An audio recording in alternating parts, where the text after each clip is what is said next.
মেরিল প্রথম আলো পুরস্কার এরকম লিমিট ছাড়া গাদ্দারি করব এটা আগে থেকেই জানতাম। আচ্ছা, আমি তর্কের খাতিরে ধরে নিলাম শাকিব খান কোনো অভিনেতা না, শাকিব খান কোনো অভিনেতার কাতারেই পড়ে না, এমনকি তার অভিনীত প্রত্যেকটা সিনেমা জগা খিচুড়ি মানহীন, যা কিনা বাংলাদেশের মানুষ দেখে না।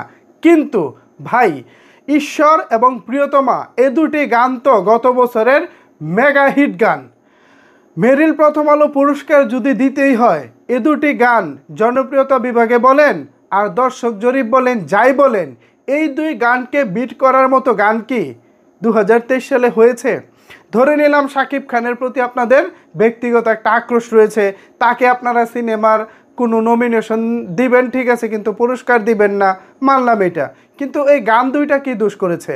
মেঘের নৌকা এবং গা ছুঁয়ে বলো, সুরঙ্গ সিনেমার গা ছুঁয়ে বলো এবং প্রহেলিকা সিনেমার মেঘের নৌকা, দুটি গান মেরিল প্রথম আলো পুরস্কার পেয়েছে।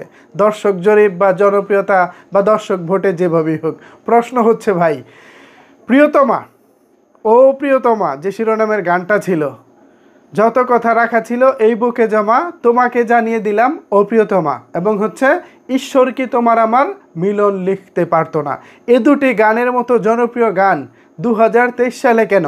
বিগত 10 বছরে চলচ্চিত্র থেকে কি এমন জনপ্রিয় গান এসেছিল? আসেনি। কিন্তু তারপরও এই দুই গানকে পুরস্কার দেওয়া হয়নি। পুরস্কার দেওয়া হয়েছে কাকে? মেঘের নৌকা এবং গা ছুঁয়ে বলো। আমি বলতেছি না গানগুলো খারাপ হয়েছে, গানগুলো ভালো হয়েছে, কিন্তু প্রশ্ন হচ্ছে, যেহেতু জনপ্রিয়তা বিভাগে দর্শক জরিপে আপনারা পুরস্কারগুলো দিচ্ছেন, তাহলে কে পুরস্কার পাওয়ার যোগ্য?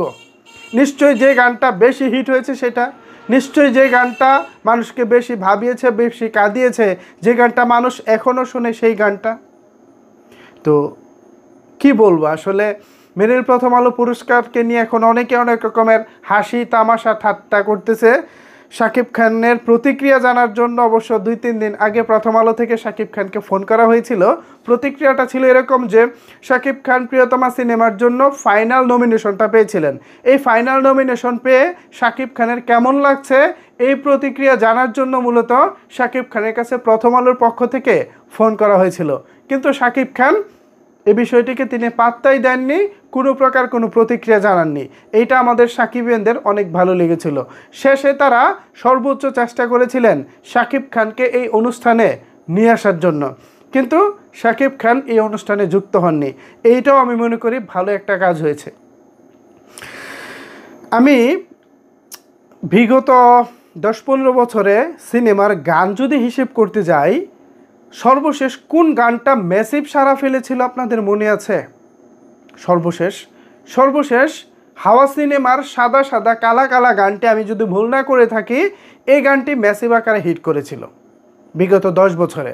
এরপরে যদি আপনি হিসাব করেন, এর পরেরটা প্রিয়তমা সিনেমার ঈশ্বর গান এবং ও প্রিয়তমা, এ দুটি গান ওই সাদা সাদা কালা কালাকেও ছাড়িয়ে গিয়েছে।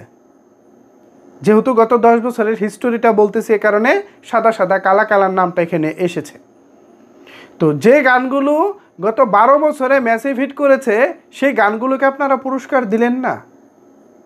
এটা কোন ধরনের ভাওতাবাজি চলতেছে? এটা কোন ধরনের লোক দেখানো মেরিল প্রথম আলো পুরস্কার চলতেছে? এভাবে আর কত?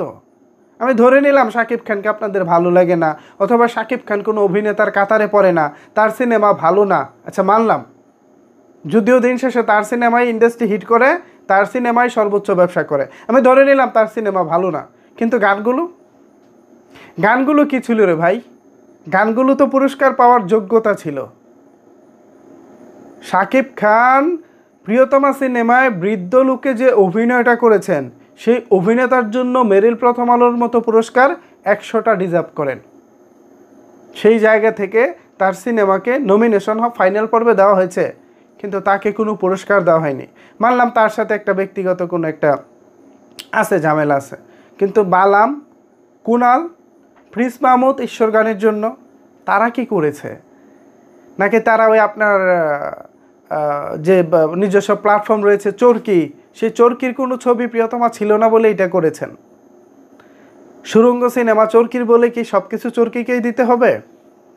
তাহলে আপনারা কাজ করেন, আজকের পর থেকে নাম দেন যে মেরিল প্রথম আলো ঘরোয়া পুরস্কার, মানে নিজেদের ঘরের পুরস্কার নিজেদেরকেই দিচ্ছি, এইটা করেন কেন? শুধু শুধু লোক হাসান।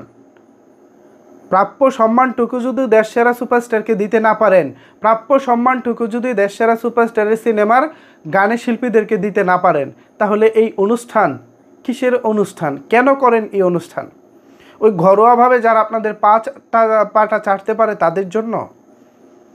কোনো দরকার ছিল কি এই অনুষ্ঠানের নামে এসব তামাশা করার? যদিও মেরিল প্রথম আলো পুরস্কার নিয়ে সাকিবিয়ানদের কোনো প্রকার আগ্রহ নাই, এমনিতেও নাই, কিন্তু জাস্ট বলার জন্য বলতেছি যে মেরিল প্রথম আলো এটা কি করলো, এটা কি করলো আমি আসলে ভেবে পাচ্ছি না। কাকে পুরস্কার দিল? কে পাওয়ার যোগ্যতা ছিল? ভিউয়ার্স, ঘামতেছি, প্রচণ্ড ঘামতেছি রাগে, দুঃখে এবং গরমে। আপনারা জানেন দেশে পর্যাপ্ত গরম চলছে, পাশাপাশি পর্যাপ্ত লোডশেডিংও হচ্ছে। আমরা সেভাবে বিদ্যুৎ পাচ্ছি না, এ নিয়ে যেমন ঘামতেছি, পাশাপাশি রাগে দুঃখেও ঘামতেছি। এগুলো কি চলছে? পুরস্কারের নামে সার্কাস আমরা আর কতদিন দেখব? শাকিব খান এই অনুষ্ঠানকে রিজেক্ট করেছে, খুব ভালো করেছে। এসব ফালতু অনুষ্ঠানে শাকিব খান আসার কোনো দরকার নাই। এরকম মেরিল প্রথম আলো শাকিব খান পায়ের নিচে ফেলে চলাফেরা করে। সো সাকিবিয়ানরা, প্রিয়তমা সিনেমার জন্য কী পরিমাণ ঘামতেছি আমি আপনাদেরকে বলে বোঝাতে পারবো না। প্রিয়তমা সিনেমার জন্য মেরিল প্রথম আলো পুরস্কার দেয় কিংবা না দেয় তাতে আমাদের কিছু যায় আসে না। শাকিব খান যেভাবে দর্শকদের ভালোবাসা পেয়েছেন, যেভাবে সপ্তাহের পর সপ্তাহ সিনেমা হলে ছবিটা চলেছে, 41 কোটি টাকার টিকিট বিক্রি করে যেভাবে ইতিহাস গড়েছে, এটাই আমি মনে করি এরকম মেরিল প্রথম আলোর পুরস্কারের মতো হাজার হাজার পুরস্কার ছিল সেগুলো। তামাশা বন্ধ করেন মেরিল প্রথম আলো, আপনাদেরকে নিয়ে অনেক হাসি পায়। তামাশা বন্ধ করতে না পারলে এসব অনুষ্ঠান করবেন না। আবার সামনের বছর দেখবেন শাকিব খানকে পুরস্কার দেব। কেন দেব? কারণ ওই যে চরকির সিনেমা শাকিব খান এখন করতেছে তুফান, তখন ভাই দিলেই কি না দিলেই কি, জোতা মেরে গরু দান, এগুলো আমরা সাকিবিয়ানরা পছন্দ করি না, পছন্দ করতে চাইও না। আজকে মেরিল প্রথম আলো 2023 সালের পুরস্কার অনুষ্ঠিত হয়েছে, অনেক মানুষ যুক্ত হয়েছে, কিন্তু শাকিব খান যোগ দেননি। বাংলা চলচ্চিত্রের 1 নম্বর সুপারস্টার শাকিব খান এই অনুষ্ঠানে যোগ দেননি। এইটাই আমাদের সফলতা, এইটাই আমাদের ভালো লাগা। এত বড় অনুষ্ঠান অথচ দেশসেরা নায়ক নাই। এতেই তো আসলে প্রথম আলোর লজ্জা হওয়া উচিত, বা এই মেরিল প্রথম আলো পুরস্কারের লজ্জা হওয়া উচিত। যাই হোক, প্রত্যেক বছর তারা এই অনুষ্ঠানের আয়োজন করে, প্রত্যেক বছরই আমাদের ভিতর থেকে একটা ক্ষোভ তৈরি হয়। কারণ এখানে কোন ধরনের জালিয়াতি হচ্ছে বা হয় তা নিশ্চয়ই আমার কথা থেকে বুঝতে পারছেন। পাশাপাশি মেরিল প্রথম আলোর যারা খোঁজখবর রাখেন, আপনারাও নিশ্চয়ই কিছুটা আঁচ করতে পেরেছেন। সো এ বিষয়ে যদি আপনাদের কোনো কিছু বলার থাকে তাহলে অবশ্যই সেটি নিচের কমেন্ট বক্সে জানাতে পারেন। আমার মনে হয় এই মেরিল প্রথম আলো পুরস্কার নিয়ে অনেকেরই আগ্রহ নাই, তারপরেও একটু কথা বললাম এ বিষয়ে। এখন আর কিছু বলার নাই ভিউয়ার্স, ভালো থাকবেন, দেখা হবে পরবর্তী কোনো ভিডিওতে, পরবর্তী কোনো টপিকে।